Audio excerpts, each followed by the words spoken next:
Tyler's here with the SC300. We're gonna caravan together. It's been a minute since you guys have had an update on this thing. He's done a ton of work to it. Got everything stripped out, nice and tidy. NRG buckets, NRG harnesses, quick release, hydro. Basically all the mods that make it just a perfect seat time car other than angle. He doesn't have any angle yet, but that's okay. He can drive it the way it is for now. It might be a little underpowered, but we'll see. He's got a really long gear ratio. Second gear is super long, so hopefully it works. If not, we'll just air the shit out of the tires. So explain to us what you're doing right now, Tyler. I took the sunroof out, and now when you go over 50 miles an hour or so, the roof gets a resonance and goes, vibrates really bad. So I'm trying to make a little windbreak for the trip to the track. Which is pretty sweet because it's a 2-hour drive on the interstate. So if that frickin' roof was just going nuts the whole way, it would not be fun. I think that'll be enough to do it. Really? Yeah. It's just a couple fingers does it. All right. It just breaks the wind stream. You excited, Tyler? Yeah. First drift event ever. Hopefully this car will make it. Yeah, I think it'll be fine. Should be a lot of fun. I'm really excited to watch him drive.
Alright guys, so I'm horrible at doing updates, but we got a bunch of laps in yesterday. The new catch can that I installed doesn't have any baffling and is just overflowing, so I have to drain it like every 4 laps. So that's been really annoying, but then later on in the day, I managed to break both of the rear mounts off of the diff. Yep. Figures once I reinforce the front of the diff, now it's just transferring all that energy to the back. So we're gonna have to do a brace in the rear. Hopefully should solve that problem, and then we'll figure out what else is gonna break. But it's Sunday now, competition today. I got a new diff in the car. It's actually probably gonna be better gearing for this track anyways, so it should work out. But we're gonna throw some tires on it and do some laps.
Well, we made it back from the track. It was a super crazy weekend, tons of good laps, a lot of fun with all the friends. We broke a ton of stuff on the car. First thing was the diff, you guys saw that, and then got that replaced. Sunday, did a couple laps, went into the competition. First lap in the competition, the rear U-joint in my drive shaft exploded, and my good friend Brent ran into me, so that was unfortunate, but that's the kind of stuff that happens when you build cars like this and push them to the max. So got it all loaded up, put it back on the trailer, got it home, went to start it to pull it off the trailer, and it didn't want to start, would not start or idle whatsoever. So I got it back in the shop. We're gonna tear it down real quick and see if we can figure out what's wrong, but most likely we've got some engine damage. All right, well, we found a couple problems. I'm gonna save most of it for the next video, but I'll show you guys real quick the 2 major issues that we found.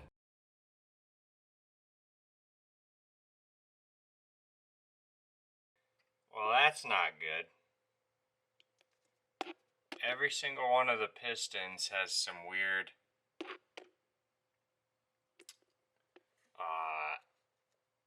like chew marks. I don't know, it's hard to describe, but definitely not good. I don't know if they've been hitting the valves or what the heck caused that, but very strange. So yeah, we're gonna have to rebuild the engine for sure. Pistons are damaged.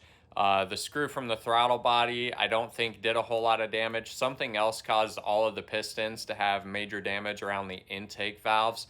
But either way, we'll do something to get it fixed so that I can still drive it for the rest of the year. And then maybe in the off season, we'll do some kind of rebuild. Not sure yet. Figure that out later. But for now, we just need to get it running again. But we're going to save that for next time. So make sure you guys stay tuned. In the next video, we're going to be completely rebuilding the 2JZ.